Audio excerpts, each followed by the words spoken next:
岁岁尽如意，花好人团圆，过如意年，喝香飘飘。香飘飘邀您收看腾讯视频《知否知否》。他家独子齐衡就要和嘉诚县主成亲了，他忙着婚事儿，也就没必要出来宴饮应酬，给儿子物色了。是雍王的那个女儿吗？自然是他了。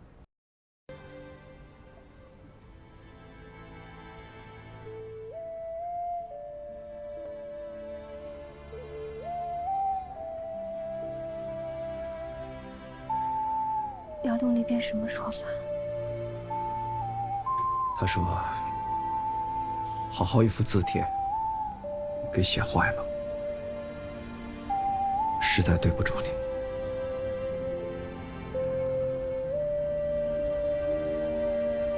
他还说什么？没什么了，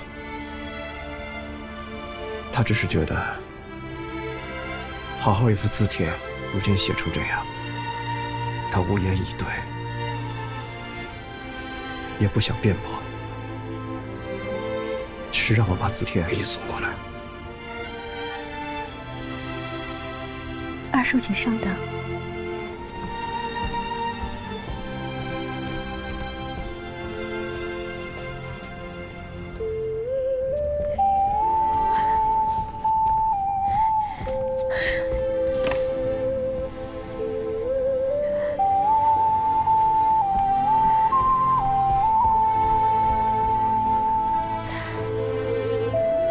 小唐，你把我那个泥扶娃娃拿过来，包好。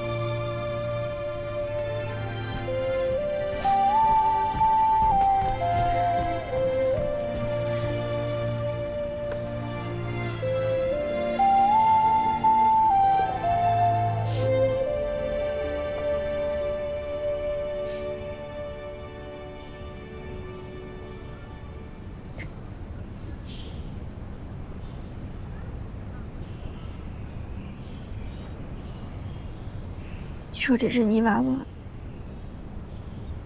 想象起来的我，可是像又有什么用呢？小公爷言而无信，背信弃义。姑娘，我现在就去把这泥娃娃摔碎。好，小唐，这不怪他。纵然他不说，我也知道他是有苦衷的。他想办的事儿，总是办不成，这不怪他。我们现在就去把这还给他，把他给了结了。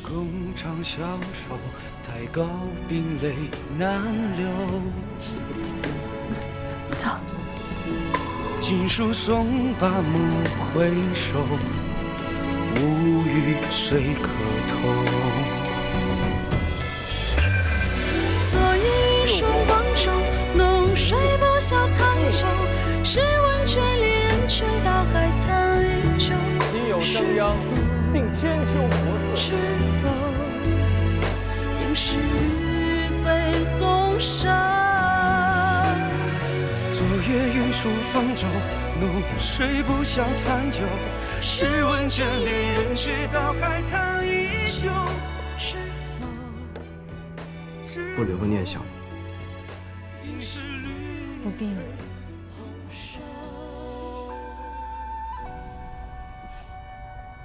何时可想？当初我跟你说曼娘不是好人，你不信。我怨你笨。那日在侯府，你拿我与齐衡比作明皇杨妃，我也不信。如此看来，是我们太笨太蠢，都听不进去话。这世上原本就有很多阴差阳错，我明白。好，好。如今南沈前线战事吃紧，我把帖子送回去之后，就要告辞了。如今时局纷乱，风雨如晦，战场上刀枪无眼，愿君保重。锦书送罢梦回首，无语随客头。抱歉。昨夜一书方舟，浓睡不消残酒。试问卷里若是日后闲言碎语过多，或是一亲不顺，千万别放在心上。等我回来之后，替你教训那些嘴碎的。姻亲的事儿就不能再提了。为何不提？未来的事情，一切都无法预料。当初若不是你劝我，只怕我现在还在曹帮混江湖呢。你看，没多久，我已经是军中的要员，身受倚仗。你现在怎么反而犯糊涂了？万事朝前看，好生照看好自己的日子。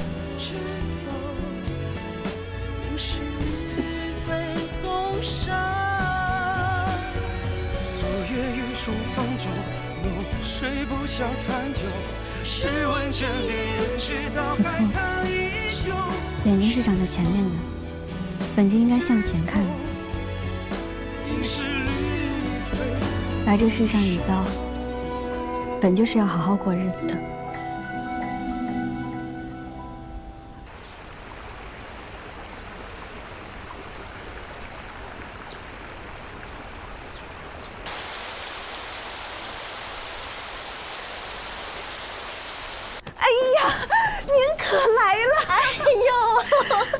听说您老人家要来，我们全家都高兴的什么似的。老太太昨天都吃了半碗饭呢。那是真想我了。哎呦，我跟你说呀，要不是红儿的母亲那病啊拖了1个多月才好，我早就来了。老太太等咱大半天了，咱们快进去吧。快去看看她。再尝尝这盏茶。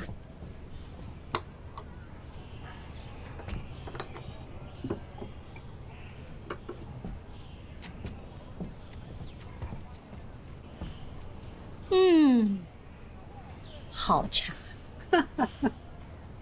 哎呀，你说这折腾了大半日了，怎么没见你家小孙女啊？她不在家呀？病了。啊？什么病啊？哎呦，你怎么不早告诉我呀？我好给她瞧瞧去。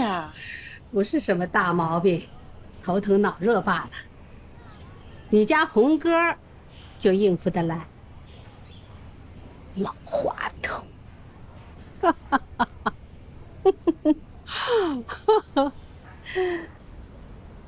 姑娘，老太太房里的姐姐来传话，说是贺家哥在寿安堂等你呢，不肯走。不是让你通传了吗？说我病了，睡着呢。我说了，他走了，可没过多久他又回来了，说是吩咐厨房去做鱼汤，给姑娘品尝一下。他可真有意思，这都什么光景了？浴室早就该收汤了，哪来的鱼做汤？他说是幼阳带来的鱼，是姑娘你最喜欢的。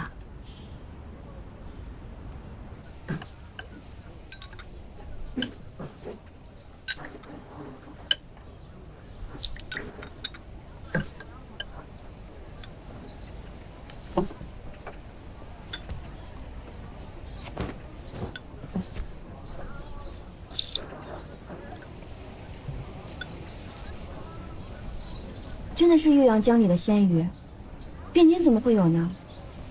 我在幼阳时就见你爱喝鱼汤，得知要陪祖母来上京看你，我就去幼阳钓了几尾，然后把它装在大水缸里，带上马车，每天加点清水。到这儿的时候还有2尾活着。听说你又生病了，我就赶紧煮了鱼汤，端过来给你暖暖胃。何必这么费心呢？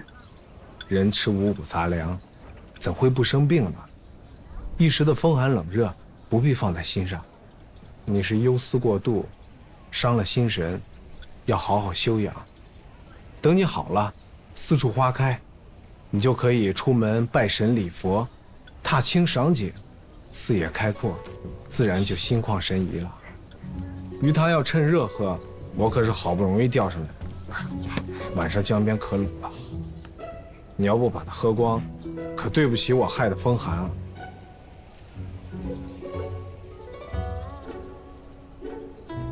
其实我没害什么风寒，这鱼都是从江上渔民那儿买的，我没费什么力气。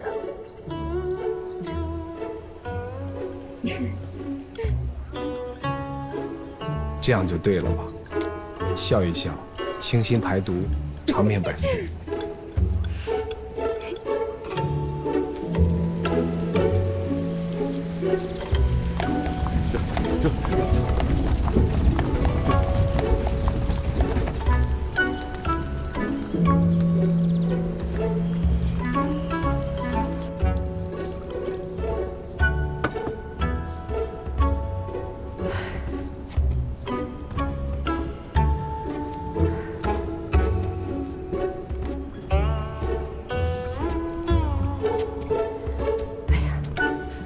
你还做个什么茶呀？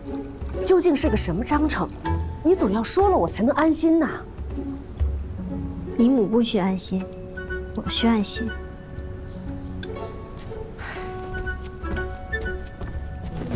你要安心，你要安心。那你大可回你家里做茶去，你到我这里做茶给谁喝啊？家里不能安心，只有在姨母身边做茶，我才能安心。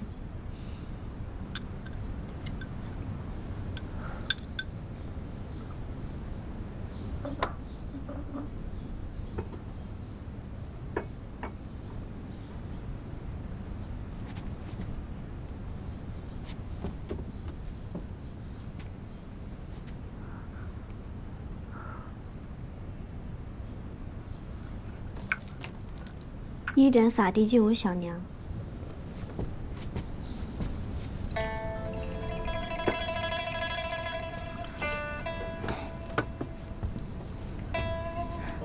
二盏请姨母敬饮。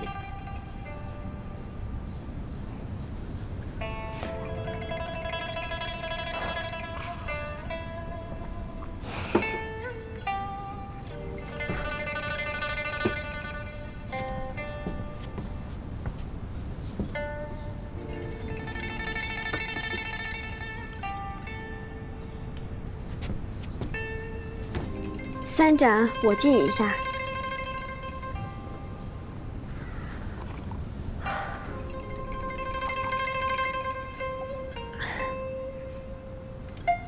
拜神完毕，回家。回家？那你小娘的事情怎么办？你说试过你爹爹，告不准，要我安心。现在你来吃个茶就走，我能安什么心？难不成你来这一趟就是为了做个茶吃，然后回家？是，出关回家。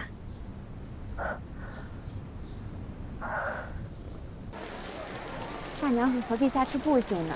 让车把式将车赶进山门多好，少走不少路程。你懂什么？自己用脚一步一步走上去啊，才显得诚心。哟，盛家六姑娘啊！何君娘子万福。好好，真是有缘呐！总是能碰着你，像是神仙真人庇护，可喜可喜呀！大娘子近日身体可好？好好，你看这天气也暖和了，金明池边的呀，草也绿了，花也开了。你有打了一手的好球，到时候可要来为我助阵啊！明兰近日身体不适，只怕打不了马球，别误了大娘子您的战绩，就不去了。怎么了？不爽来了？我那儿自有上好的山参，回头啊送到你屋里，好好补补气。不用麻烦，就是风寒，多谢大娘子了。哎，风寒没几日也变好了，我等你好了再开马球会不迟，也不赶这一两日。你藏着话，没对大娘子我讲，这可不是咱们家好孩子的做派。我往年去了一次，是为着嫣然姐姐打马球。后来有出不少是非来，明兰静思己过，想是争先冒头惹出的祸事。如今我也就把性子修沉稳些，不好打马球了，只在家里写2个字罢了。哎呦，你该把那些闲言碎语啊当风里的猫尿狗屁才是，怎么反拿在怀里闻呢？如兰和墨兰姐姐对马球也是兴致寥寥，明兰也不便前去，只怕是惹出是非来，说伯爵娘子太抬举我了。我原就是抬举你啊，怎么了？谁爱说闲话谁说去呗。大娘子还是算了吧。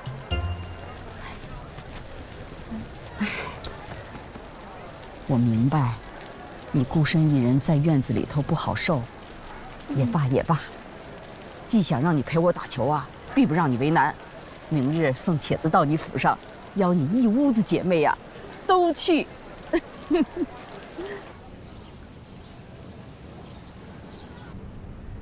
这伯爵娘子别是看上咱们家的女儿了，怎么次次有点什么事情都要来下帖子？打个马球都写得这么正，倒是像那么回事儿。最近，伯爵娘子频频登门，以前可没见她来的这么勤快。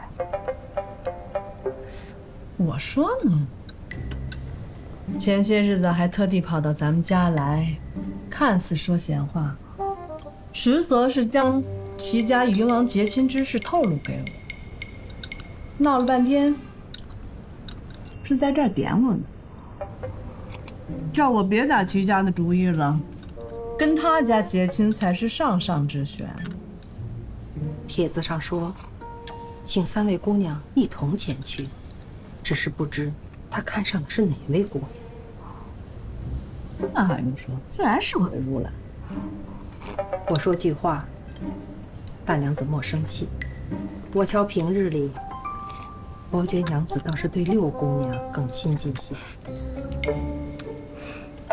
亲近归亲近，那明丫头不过是马球打得还过得去，对了她的脾气。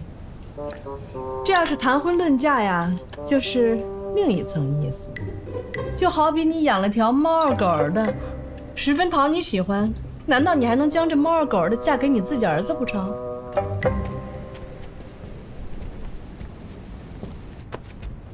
娘，我不想去那个马球会，场子里面尘土飞扬的，呛死人了。哪次去回来不是一身一脸的土？我才不要去呢！傻孩子，阿娘我怎么跟你说的？梁六郎对你有意，那这可是天子的好机会。可是大娘子还在呢，她怎么会允许我跟梁六郎亲近？只要你胆子大些，做得隐蔽些。上次你去顾家，你跟梁公子不也吟诗作赋了吗？梁家小哥啊，看我如天上的神仙。只不过那个吴大娘子，你光想着这些，怎么能有出头的日子呢？你为娘我当年呀，就是自己主意拿得准，看准了你父亲心软好摆布，这才争下了如今的家当。你生下来就是官宦人家的女儿，就应该踩着盛家的门楼往高处走。伯爵娘子不要淑女，难道那伯爵公子就不要淑女了？阿娘说的有理，我去。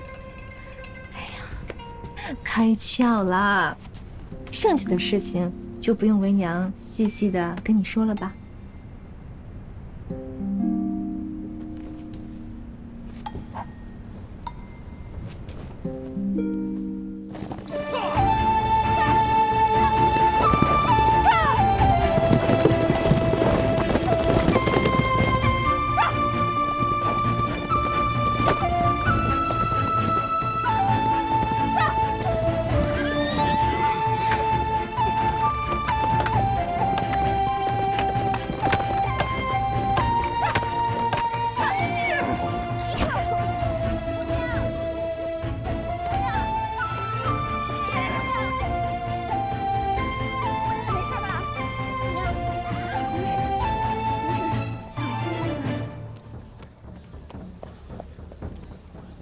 尝尝，尝尝啊！哟，快过来歇会儿。这怎么弄的？这一身的土啊！啊，摔了一跤。哎呦，看来今天不适宜出行。没事儿，人有失手，马有失蹄，常有的事儿，别灰心。来，今天呀，有岭南来的水果，甜的粘掉牙，快尝尝。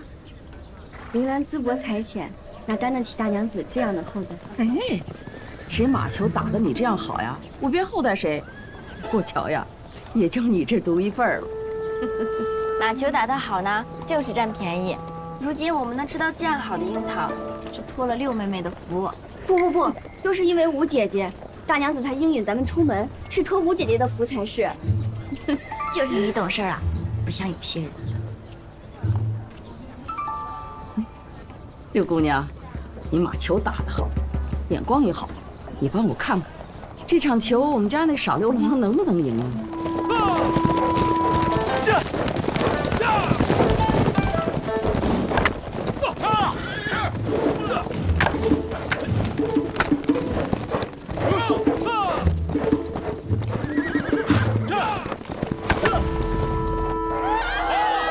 六公子人中俊杰，英姿勃发，赢不赢倒是不打紧呢。哎呀，我就知道他这场球是输定了。不过这话从你这小嘴里说出来呀，咋就让人心里那么甜呢？大娘子说的是，我们家六妹妹一辈子小心翼翼，不像有些人自己几斤几两重不知道，还就想着攀高枝儿。她呀，就是不知道一个道理，这骨骼轻健的人，就算是爬上去了，来阵风也得把她给吹下来，摔个满脸泥。到时候不知道是鼻青脸肿的见人，还是趴在泥里一辈子呢。这丫头。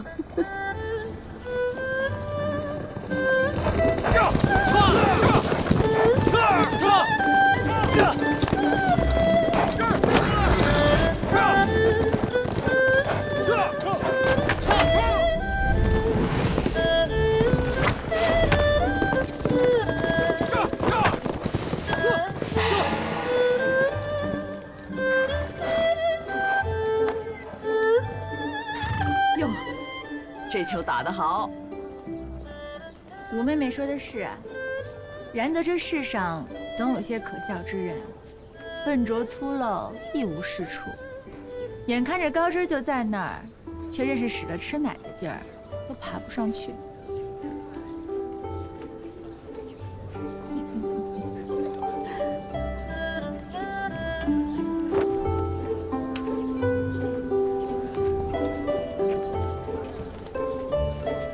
后来要去更衣了，去取便来。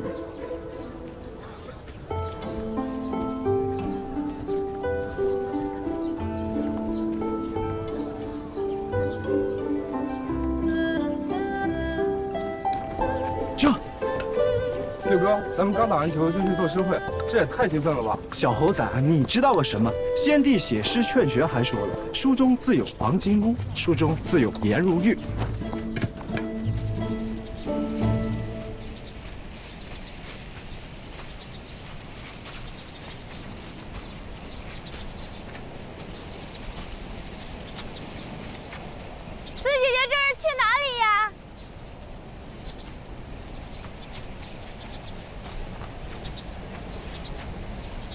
我不是给咱们备了更衣的帐篷吗？我去更衣啊。更衣的帐篷不在这儿呀，姐姐之前不是用过了吗？怎么，心下迷路了？干你什么事？本来不干我的事，但是当日孔嬷嬷教导我们，家里姐妹一体，姐姐若是犯错了，我这做妹妹的也要平白无故的受牵连，所以特来提醒姐姐，前头是一群哥爷们儿在作诗，姐姐不如回头学压纸布。你吓唬我呢？你不让我去，我偏要去。姑娘，这都被绿姑娘见着了，要是再不回头，只怕她要去主君面前告状。我还怕她不成？再说了，我本是不想去的，可他非要挤兑我，我偏要进去。这个说法就算到了爹爹那儿也够了。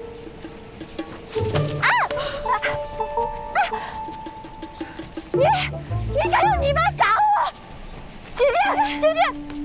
姐姐，你裙子脏了，去了也是丢脸，不如还是回帐子更衣吧。你竟敢这样打我，我定要跟爹爹说，让他狠狠地责罚你。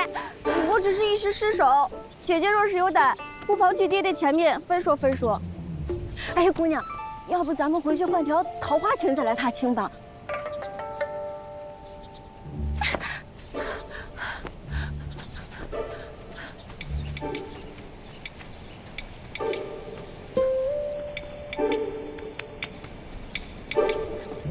没人注意咱们。好小狼，干得好！回去给你做鱼汤喝，2碗，10碗也行。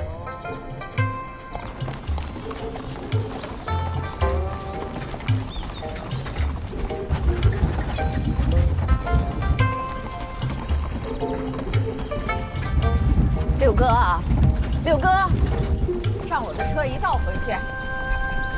母亲，我还是骑马吧，车里憋得慌。上车。母亲，有什么事儿回家说岂不是更好？回家，一回到家你就钻进屋里，跟春科那个小贱人卿卿我我，还有心思听我说话？赶紧的，上车。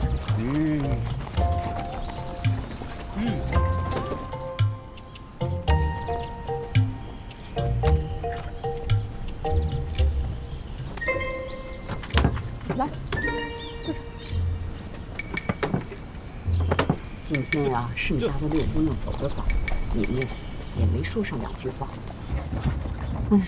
不要紧，过几日办个花卉，我再去下帖子。哎，我可告诉你啊，到时候你若是再推3阻4，躲着不见，以后你父亲说你什么，就不要来找我了。不知道盛家那个庶女有什么值得母亲挂怀，木头一人，除了打个马球什么也不会。庶女？你那个春科还是你庶长兄的妻房家的庶女，你不曾见你嫌弃啊？哎呦，疼得心肝肉一般，啊！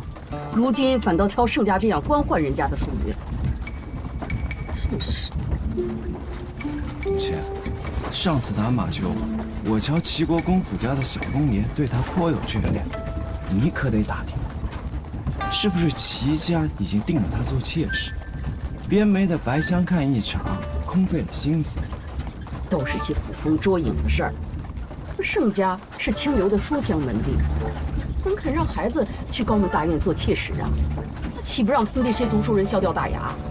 我看呐，就是因为明兰这孩子太好，惹不那起子没脸的人妒忌，才生出这些闲言碎语。那万一是真的呢？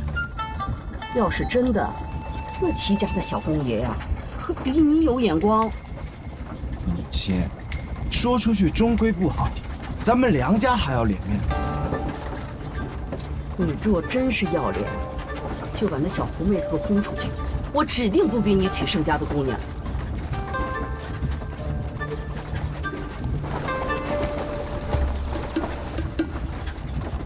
行了，我已经退让你夫人，你只要听话，娶一个贤惠的正式娘子回来，将来你要哪个做你屋里人，我都不吭声。啊。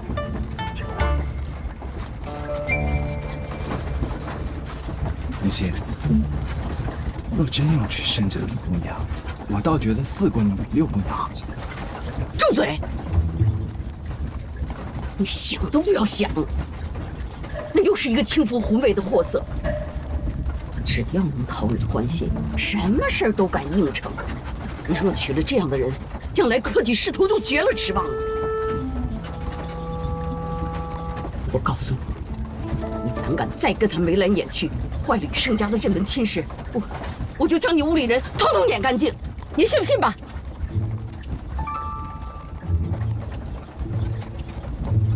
气死我了！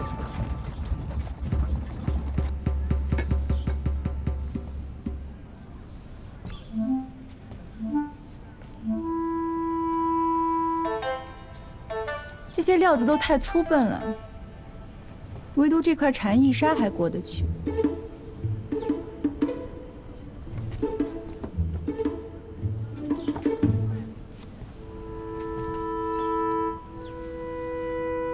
颜色未免艳了些，做成衣服上身，未免显得俗气。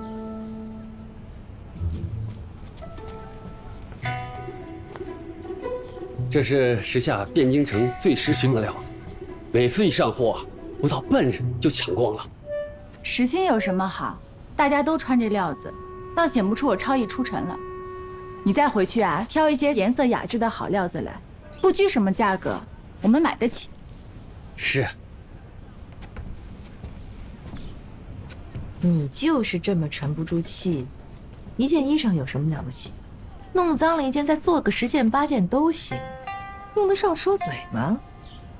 倒是这六丫头，这心机啊，可真是。阿娘，你怎么总是长他人志气灭自己威风呀？来日方长着呢，10次8次的雅集，要想见六郎，我有的是机会，保管他多听我。可我瞧着，得提防着点这六丫头，别回说她知道什么了吧？六丫头蠢蠢笨笨的，妄想攀高枝，谁知道那个平宁郡主把她玩得团团转，闹了不少笑话，哪能跟我比呀？小娘，你要再这么说我，这个六郎你就自己去相会吧。你这才出去几天呀？啊，翅膀就硬了？小娘，什么事儿？我刚从魏瑞轩路过，正听里面摔盆砸碗发脾气呢。我趴墙根一听，原来是大娘子正在骂，说伯爵府吴大娘子送来拜帖，只要六姑娘去。什么？你可听得仔细？我听得一清二楚，姑娘。那帖子上说品香插花的雅集，请咱们姑娘都去。大娘子怕五姑娘漏气，说五姑娘身体有风寒，人家说六姑娘去就行。什么？姑娘，凭什么不让我去？她不会插花，我会啊，我又没有得风寒。哎呀，我想去。怪不得每次上门的时候，他都拉着明兰那丫头说个没完。原来贼心思都一直在她身上，却拉着我的如兰当幌子。这日后要传出去，我不知有多丢人现眼。这吴大娘子打的什么算盘？难不成那梁公子身上有什么缺陷？那梁六郎我没见过啊，生得相貌堂堂，一表人才，又是伯爵公子，日后虽不袭爵，却有万贯家财分，还有阴官。这么好的姻缘，竟然便宜了那贱丫头，叫我如何不恨？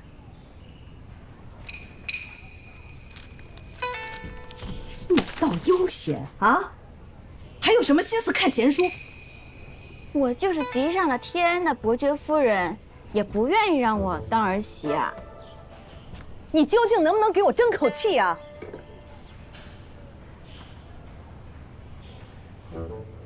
嫁到伯爵府就是争气了。母亲您是忘了我大姐姐了吧？她倒是嫁得好，嫁过去之后没一天安生日子。这就算是生了儿子，婆婆跟嫂子还是继续欺负她。袁家才3个儿子，梁家有6个儿子，人多口杂，盘根错节，指不定比袁家还无早呢。我才不要嫁到那样的人家去。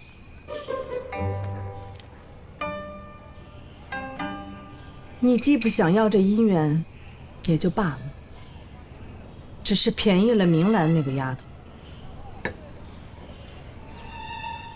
大娘子莫生气，上次回右阳拜宗祠，老太太已经把六姑娘记在了大娘子名下。这桩姻缘，若是落到六姑娘手里，也一样是在咱们名下，只怕林七阁那边真的是要气死了。那小贱人，更是别做梦。阿娘，你说这可怎么办呀？眼看着明兰就要嫁入伯爵府了，8字还没一撇呢。梁家也未曾上门提亲，这事就不算是定了。你慌什么？我怎能不慌？吴大娘子都定了明兰了。吴大娘子认定明兰不打紧，要紧的是这梁公子心里头有你，这就有转机。我同这梁公子虽然见过几次面，说过几句话，可是我也不知道他心意到底如何。毕竟眉目传情和谈婚论嫁这是两回事。再说了，就算他真的心里有我，也未必肯娶我呀。谁刚才嘴硬，说这个梁家公子包管听你的，如今倒是急了。阿娘，你就别说我了，就算他看上我了，他也不敢违抗母命啊。傻孩子，当初你爹爹不也先是有了正室娘子，上头有老太太，那还不是破例纳我进门了，又给了咱们田地铺子，让咱们现在衣食丰足。所以说呀，这父母之命不要紧，要紧的是怎么抓住郎君的心。